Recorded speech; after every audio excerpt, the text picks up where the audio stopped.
So I said to our great First Lady, who can draw a crowd? Did you watch me tonight on television, First Lady? People love our First Lady out there.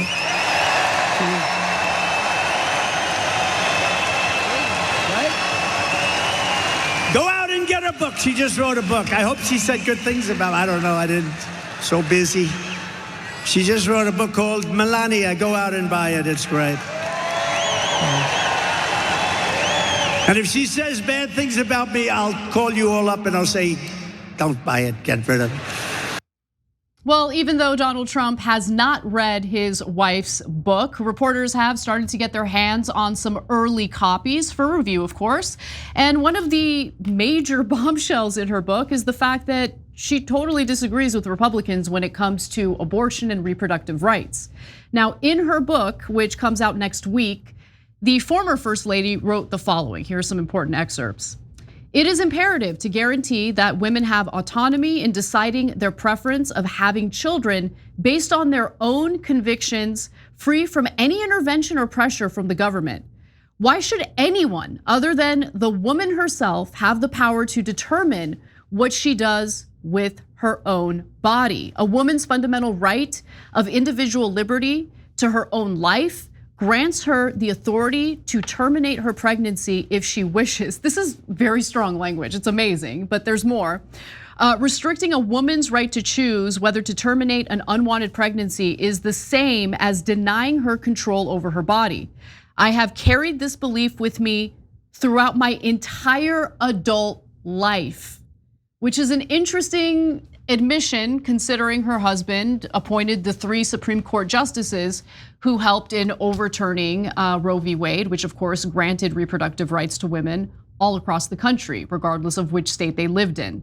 But as we know, following the reversal of Roe v. Wade, many red states decided to either effectively ban abortion or make it so restricted that it's incredibly difficult to get one if you are legally able to do so.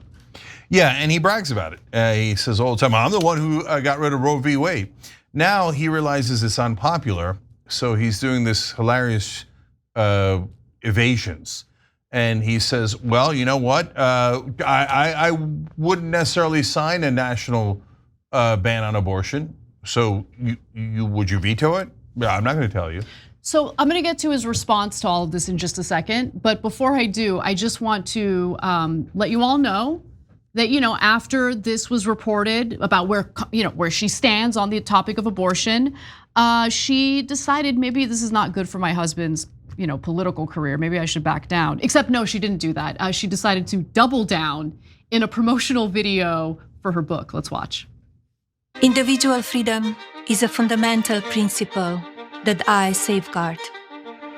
Without a doubt, there is no room for compromise when it comes to this essential right that all women possess from birth, individual freedom. What does my body, my choice really mean? And she also provided a pretty lengthy list of legitimate reasons for a woman to choose to have an abortion, including danger to the life of the mother, rape and incest, congenital birth defects, other medical conditions, and she defended late-stage abortions as well. Wow. So she says that it is important to note that historically, most abortions conducted during the later stages of pregnancy were the result of severe fetal abnormalities that probably would have led to the death or stillbirth of the child, perhaps even the death of the mother. She's absolutely right about that. She is right about that. I mean, yes, absolutely. Like, thank you for writing about this and thank you for drawing attention to it. These cases are extremely rare and typically occurred after several consultations between the woman and her doctor. As a community, we should embrace these common sense standards. Again, timing matters. And look, she's a little bit more moderate, noting that parental consent is important to her in certain cases. So she writes that when confronted with an unexpected pregnancy, young women frequently, I mean, in this case, it would be people who are girls who are underage, frequently experience feelings of isolation and significant stress. I, like most Americans, am in favor of the requirement that juveniles obtain parental consent before undergoing an abortion. I realize this may not always be possible.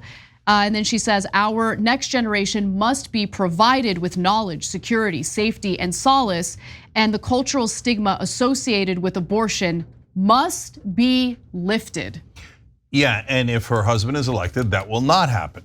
So this is unprecedented. In my lifetime, I have never seen the wife of a presidential candidate or a former first lady say, I disagree with my husband, he's totally wrong on this issue. And this is not a minor issue. This is one of the largest issues of this entire campaign. And she's basically saying, if you care about this issue, don't vote for my husband. So that is unreal. If Doug Emhoff and came out and said, I disagree with Kamala Harris on immigration, I just think her position on it is wrong, people would be like, whoa. Yeah, I mean, this is huge. Right.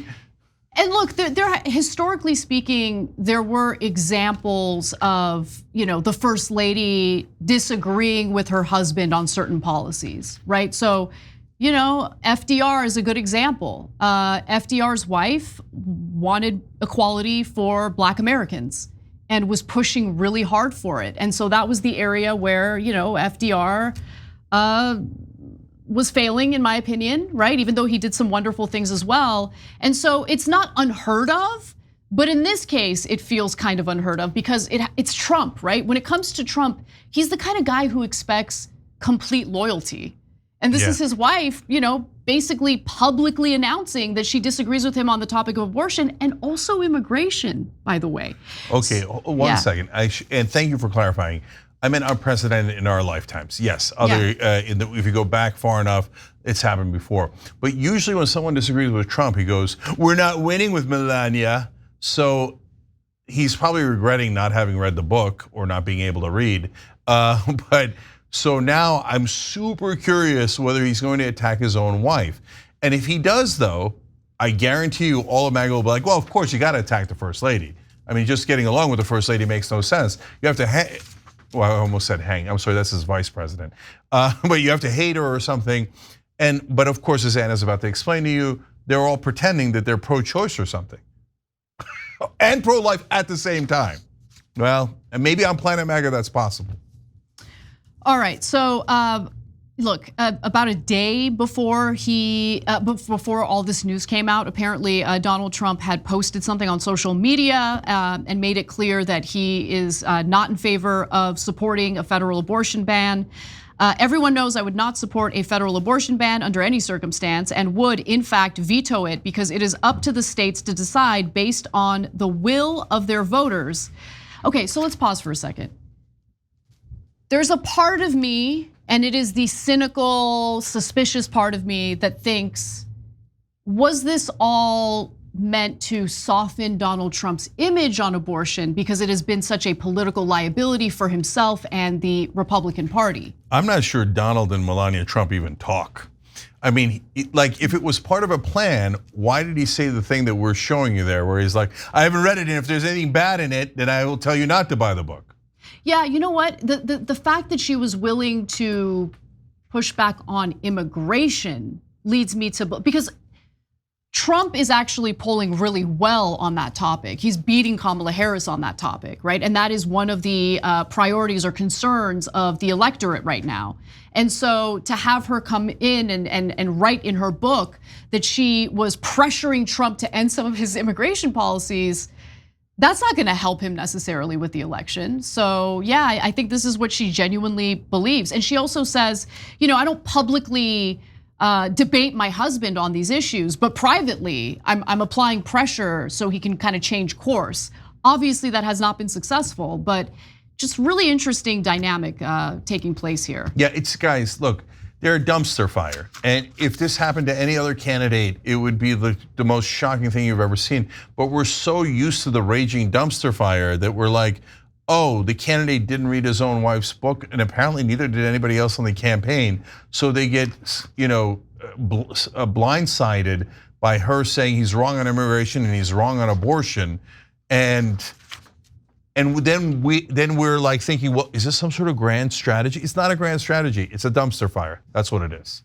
Yeah, and if anyone in the media wants to interview her about this book, it's probably not gonna happen. I mean, look, usually after someone publishes a book, they go on a book tour. They do media appearances because they want to sell the book. But apparently CNN had requested an interview with Melania Trump, but her book publisher asked for $250,000 in exchange. There you go. Journalists are not supposed to pay for interviews. It's considered unethical. And so CNN put this out to make it clear, we're not paying for interviews. And this is, the response that we got from the book publisher, which is crazy. Okay, let me do one last thing here that's important. So, Anna read you the October 1st Truth Social post about how he would veto a national ban. That was after months of him not answering the question. I'm saying I'm kind of opposed to it, but don't worry, pro-life, I'm totally in favor of it. Opposed in favor, because he constantly says both things to try to get votes because he doesn't care about lying. So, but he took so much heat for it. Finally, 2 days ago, he's like, okay, I guess I would veto it. On Florida, they have a 6-week ballot measure that they're going to vote on, and he said that he was against it. Hold on. There's an abortion ban that is triggered after 6 weeks of conceiving, right? Basically, the ballot measure in Florida would go back to legalizing abortion under the Roe standard. Go ahead. Yeah, and so in that case, he would be voting for the ballot measure to get rid of the 6-week rule, right? And so then the pro-life guys were super mad at him, and then he was like, well, I would keep it. Guys, this is not, they're trying to confuse you. It's not at all confusing. He took away Roe. They took away your choice.